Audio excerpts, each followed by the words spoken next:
culture is rotten. I can still have my parents' house. But it was the first time in my undergraduate career that I wasn't given an assignment, that I had a whole year to build whatever I wanted to build and create without it to be anything. That's why it's so rich, it's so open. And when I first said, oh, I want to have this big tree, I also thought, like, it's going to be shut down. They're like, sure, just, think about how to tie up in pieces, put it together, so things like that. So for me, it was great. It was like a fountain stone in terms of my own thinking for the rest of my work. And I do go back to it because obviously now I look back and I think of it as a very naive art project, but there's a lot of little grains that have continued to grow since then, like little ideas of what I'm interested in. So it was practical for me for my own practice, even though it's not. Yeah, I think that it depends on all these people. You guys have really applied what you guys did in the thesis, and I think that obviously you're able to you do a thesis in a major that's applied, and it's very easy to then you have to learn about it and apply it. I have a lot of friends who are also in the arts and sciences college who did English and art history majors and wrote theses, and I think that a lot of people use that as a springboard to go to graduate school, and so therefore it was absolutely essential to their experience. And then back, a person who graduated my year that was also a pupil of Lisa's, just started to pursue a PhD in, basically Romanticism, and he wrote this whole thesis on Wordsworth.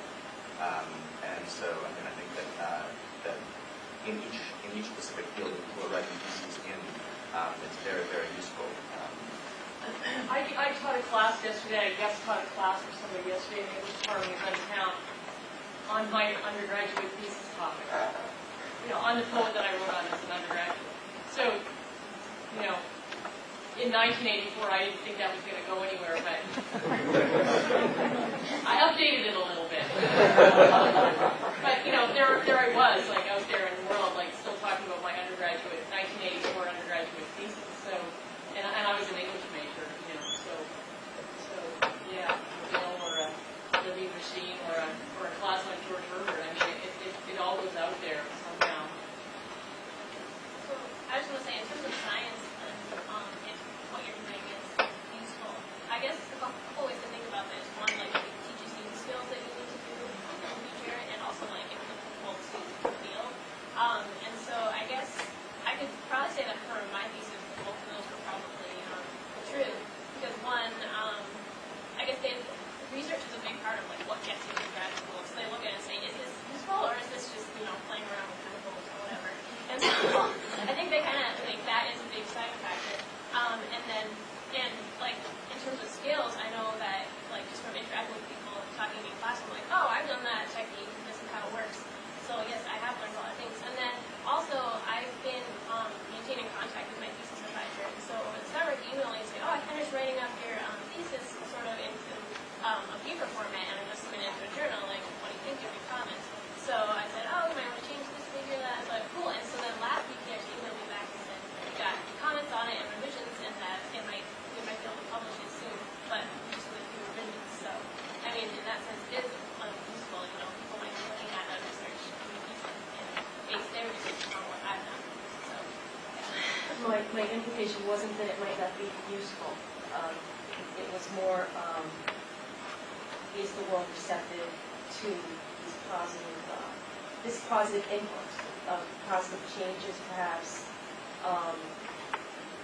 Have you been able to connect with, real concrete getting it done? That was my question, and you answered it. Yeah. When you did your thesis, did you all start doing it just senior year, or did you start this process at the end of junior year? And did you feel that you had enough time with all the other classes that you were taking, or did you take a lighter load to accommodate There was a second semester junior year thesis seminar that was just specifically a space to think about the thesis, and we had to write proposals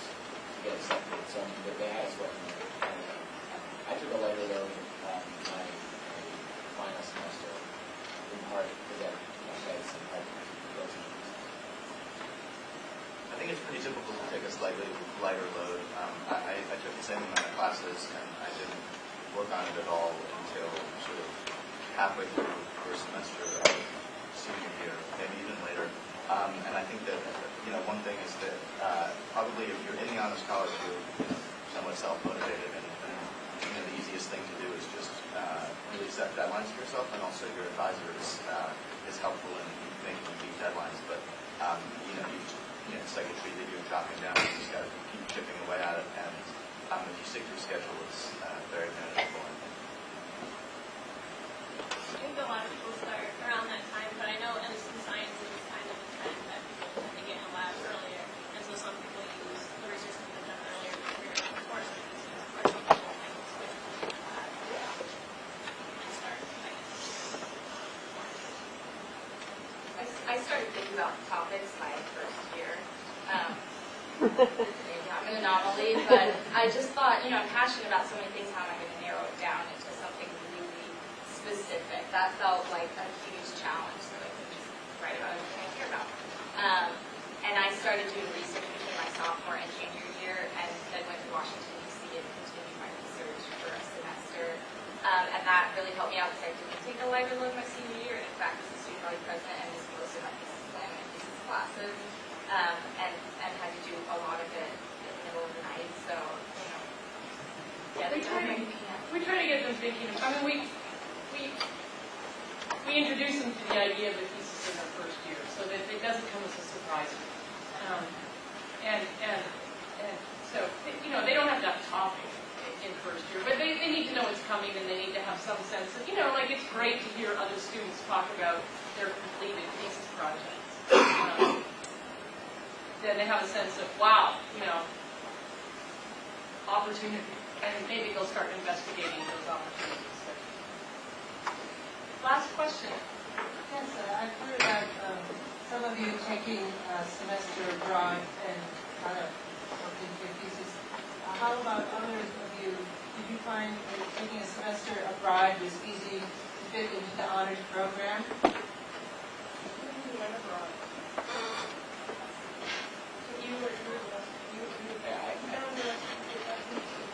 There are a lot of people that know scholars who are able to go abroad. There's actually a trend that I personally advocate of going abroad as a sophomore. There were I think 10 of us in the first year who went abroad the second semester of our sophomore year. And also to throw out for some of the more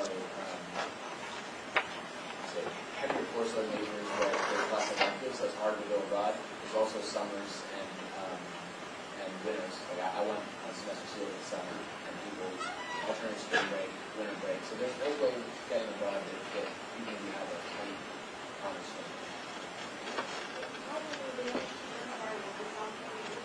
Oh, sorry, yeah. So my perspective on that is that when you go abroad, especially if you go to, when you go abroad, typically you learn a lot about yourself, and if you're studying specifically abroad, some of the things that you are wrong, specifically the things you want to study, you may learn you actually don't like it, or you may learn you love it even more. So my comment was along the lines of, when I got back, I was able to pick up a different minor, and I was hanging out with the kids. I had 2 years to integrate that into my life, whereas for some people who go abroad from the typical time, which is second semester junior year, I've known a number of people who are like, okay, now I know, but now I have 1.5 semesters left to put that together. It was great. It accelerated I see it as my confidence, my feeling that I could do whatever I wanted to do. That